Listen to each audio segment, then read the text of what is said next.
Welcome to the 1988 annual Vintage Day Games. 4 days of competitive fun in the sun that packs the campus and drains the classroom. In a moment, we'll show you the action that makes these games great. But first, on the sidelines, last-minute rules, details, and strategies are finalized.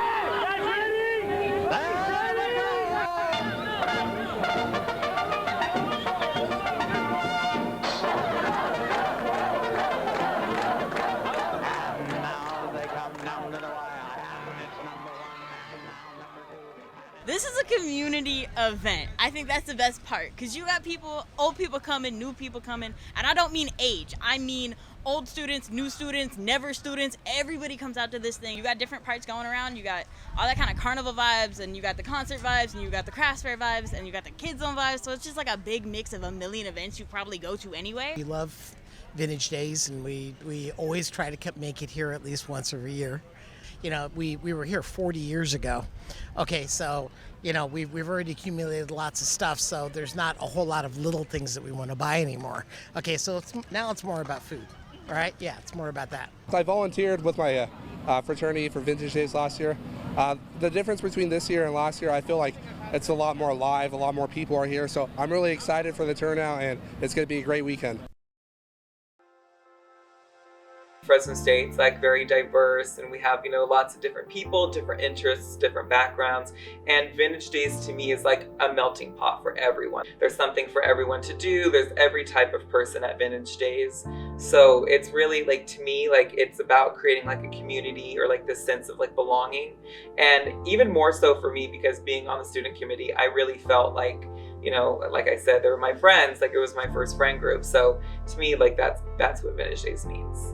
Vintage Days means a lot to me, and I would say this year it has a whole new meaning. Back in 2019, I became the actual staff in charge of Vintage Days as a whole.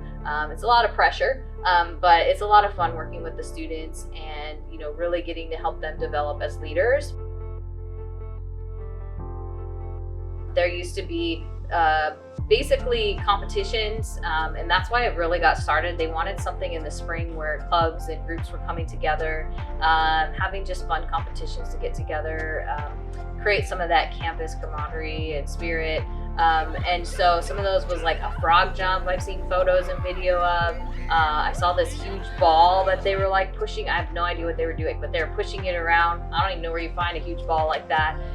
Nowadays there was tug of war, and I'm trying to remember, other games. I'm not quite sure what they were. I think there was a mini bike race of some sort.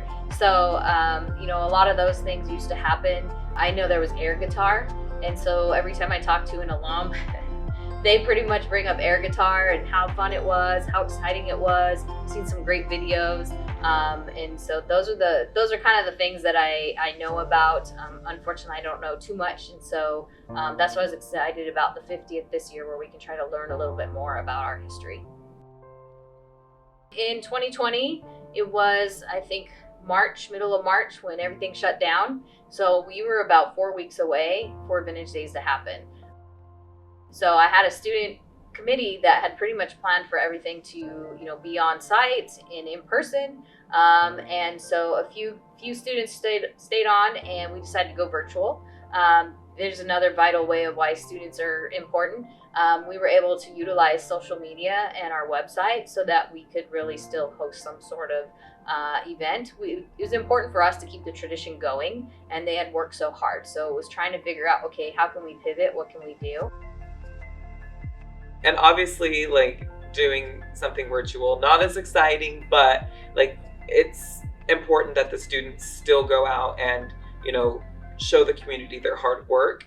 If Vintage Days wasn't going to survive, it would have died during COVID. So the fact that it stayed, you know, a thing after COVID, and it went through virtual, now it's back in person, like, you can't stop Vintage Days. It's still here, you know?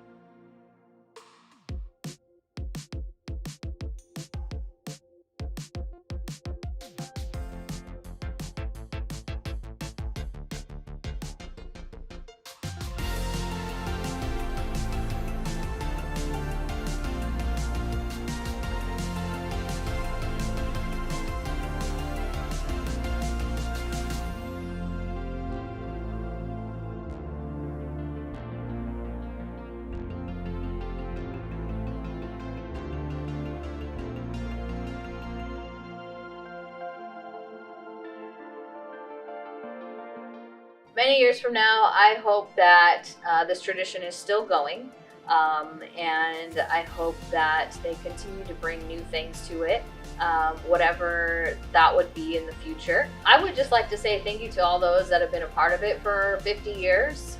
From the very beginning, those that noticed that Fresno State needed something, they were seeing it at other places and said we need something like that to happen here, and put in the hard work to start all of this.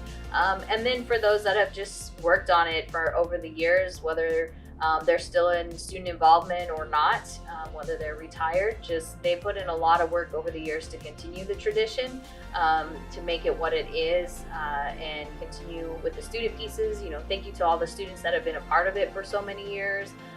It would not have still been here 50 years later without all of those people. So thank you to everyone before us, and welcome, and thank you to those that are going to keep it going.